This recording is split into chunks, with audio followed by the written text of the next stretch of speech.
uma doutrina que tem a caridade como bússola. Uma filosofia que propõe a lei de causa e efeito como explicação para os males humanos. Uma ciência iluminada pela fé. Estamos falando do Espiritismo.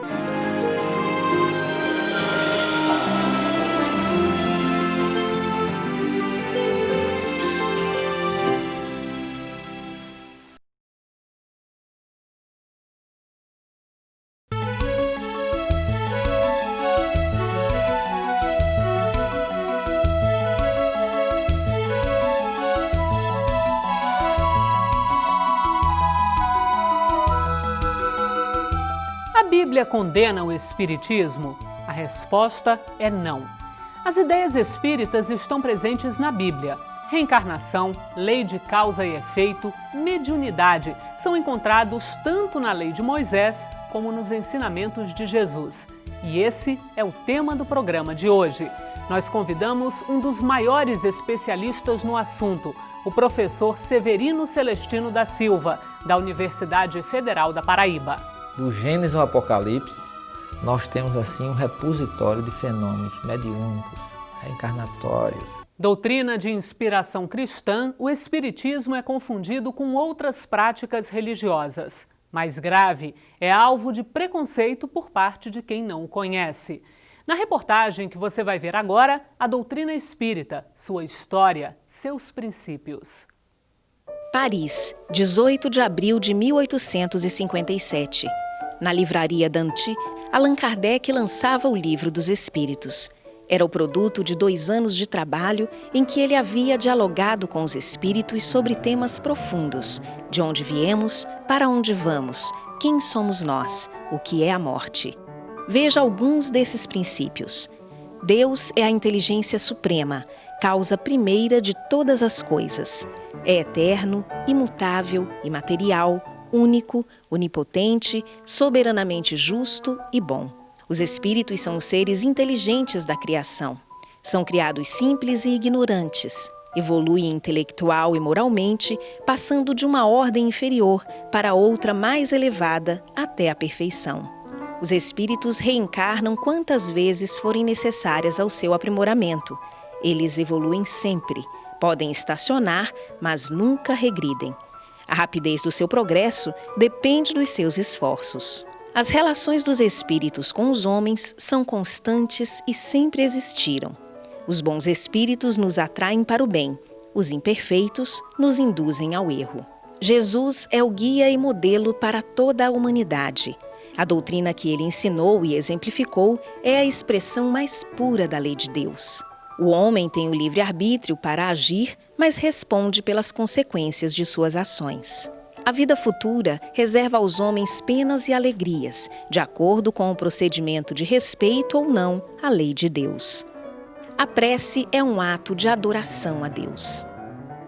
Kardec percebeu que lançava não apenas um livro, mas uma nova ciência, capaz de explicar o sentido da vida, e criou palavras novas para explicar esta nova ciência e seus adeptos. Em vez das palavras espiritual, espiritualismo, empregamos os termos espírita e espiritismo.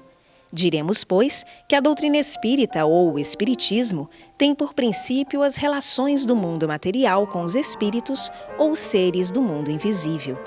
Os adeptos do espiritismo serão os espíritas ou, se quiserem, os espiritistas. A doutrina espírita não contesta as palavras de Jesus. Muito ao contrário, o espiritismo explica os ensinamentos do Cristo e dá a eles um sentido ainda mais profundo. Mas desde que surgiu, o espiritismo foi alvo de preconceito e a religião dominante chegou a queimar os livros de Allan Kardec. Nos dias de hoje, os espíritas são confundidos com feiticeiros, necromantes e adivinhos. Mas veja o que diz esse folheto publicado pela Federação Espírita Brasileira. Toda a prática espírita é gratuita, de acordo com o princípio moral do Evangelho: dai de graça o que de graça recebestes. O Espiritismo não tem sacerdotes e não adota imagens, velas, sacramentos, paramentos, bebidas alcoólicas ou alucinógenas, incenso, fumo, talismãs, pirâmides, cristais ou quaisquer outros objetos, rituais ou formas de culto exterior. A doutrina espírita hoje é praticada por 2,3 milhões de brasileiros, segundo o censo 2000 do IBGE.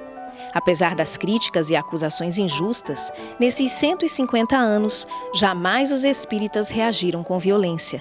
Afinal, o Espiritismo ensina a paz, a fraternidade entre os homens, a tolerância religiosa e o respeito pelas opiniões alheias. É que o discurso, acredite, jamais pode ser diferente da prática. Nós vamos falar um pouco mais sobre os princípios espíritas na Bíblia com o professor Severino Celestino da Silva, professor da pós-graduação em Ciências das Religiões da Universidade Federal da Paraíba. Professor, Bíblia e Espiritismo são conflitantes? Não, pelo contrário, tem tudo a ver. Kardec, sabiamente, ele divide a Bíblia em primeira revelação, o Evangelho. Segunda revelação, ele chama primeira revelação aquilo que nós chamamos inapropriadamente de Velho Testamento. Segunda revelação, ele chama os Evangelhos. Terceira revelação, a doutrina espírita. E ele diz que cada uma, no seu tempo, trouxe uma mensagem específica e que não são conflitantes. Elas se completam. A primeira revelação é a base, o Evangelho é intermediário e a doutrina seria o coroamento. Não que ela seja superior ao Evangelho, mas porque ela relembra, reensina toda a mensagem evangélica. Agora, quais são os princípios espíritas que a gente vê na Bíblia? Isso é claro e evidente? Eu diria que, do Gênesis ao Apocalipse, nós temos assim um repositório de fenômenos mediúnicos, reencarnatórios. Não com esse nome, como a gente já viu, mas que se coaduna, vem de encontro a tudo que tem na codificação da doutrina. Eu começaria dizendo, por exemplo, um fenômeno chamado pirogenia, que na doutrina espírita Kardec classifica como origem espontânea do fogo. Piro, fogo, piros, do grego, genia, também grego, gênese, origem. Origem do fogo, que está lá no Êxodo 3, onde Moisés está apacentando, pastoreando as ovelhas do seu sogro Jetro, quando ele vê um arbusto que queimava, mas não se consumia. A Bíblia fala, ardia, mas não se consumia. O fogo era um fogo constante. E aquilo chama a atenção de Moisés. E é esse fenômeno que dá origem a todo o monoteísmo para o Ocidente. Porque quando Moisés chega, ele ouve uma voz dentro daquela sarça, chamando para que Moisés fosse ao Egito, libertar o povo. E aí eu imagino hoje que grande médium foi Moisés. Porque quem de nós ouviria uma voz que você não conhecia dentro de um fogo, chamando você para uma missão e você abraçaria? Quer dizer, ele foi de uma sensibilidade espiritual muito grande. E ele é considerado, vamos dizer assim, o maior profeta, que profeta vem do hebraico navi. Profeta é uma palavra grega. O navi do judaísmo é o profeta do grego e é o médium da doutrina, cada um no seu tempo com a sua especificação. Portanto, efeito físico, esse é o primeiro que a gente vê Moisés ouvindo aquela voz, e aí ele pergunta, ele não disse que não iria, ele se entregou, aí diz assim, quando eu chegar no Egito eu vou dizer que quem me mandou? Mashimô, como é teu nome? E aí vem uma frase que todo mundo traduz erradamente no judaísmo, no português, eu sou aquele que sou. E lá o hebraico diz assim, Irie achei rie, eu serei aquele que serei, ou eu serei aquele que estarei com o meu povo. É isso que Deus, a voz de Yahvé, responde para Moisés. Então, isso é um fenômeno de quê? Pirogenia, audiência, que ele ouviu. Moisés era médio de efeito físico, porque esses fluidos, para gerar esse processo, tinha que ser cedido do próprio aparelho, corpo de Moisés, para criar aquela pirogenia, e depois a audiência, que ele escuta a voz chamando. E terceiro, o compromisso, porque não é simplesmente ter a faculdade mediúnica, é ter, saber aproveitar e assumir o compromisso com ela. Há outros fenômenos mediúnicos relatados na Bíblia? Inúmeros. Eu falei aqui no programa anterior de 3 homens materializados que vieram conversar com Abraão na sua tenda.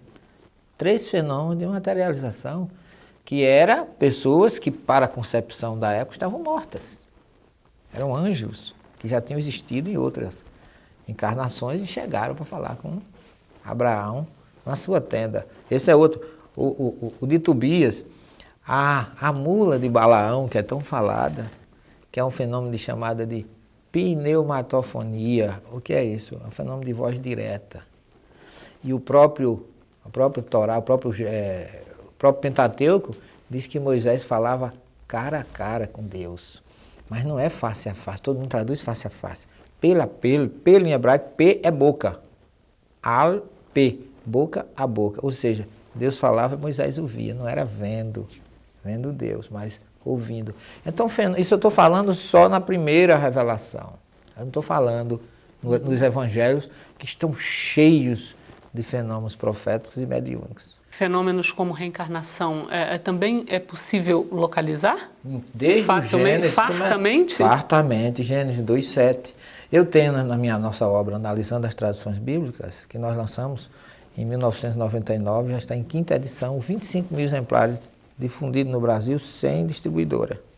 É um fenômeno você vender tanto assim, e eu deixo bem claro que tudo que eu consegui com essa obra eu doei a uma instituição de caridade. Eu vivo da minha profissão, sou professor, o que vem a mais eu não vivo da minha religião.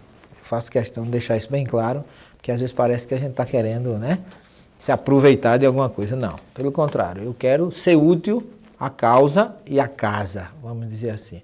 Mas tem, como eu falei para você, tem o Gênesis, fenômenos de reencarnação no 2:7, tá certo?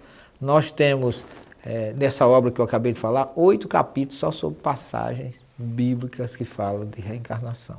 8. Uma, por exemplo. O sopro de vidas que Deus dá, no Gênesis 2:7. O Salmo 23, onde Davi diz, certamente bondade e benevolência nos seguirão todos os dias das minhas vidas.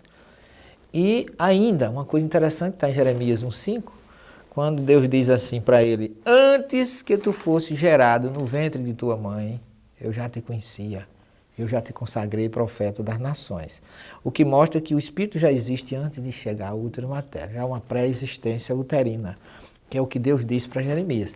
Antes que tu fosse gerado, ou seja, e depois de gerado, já foi gerado com uma evolução tal que ele pôde ser consagrado profeta das nações.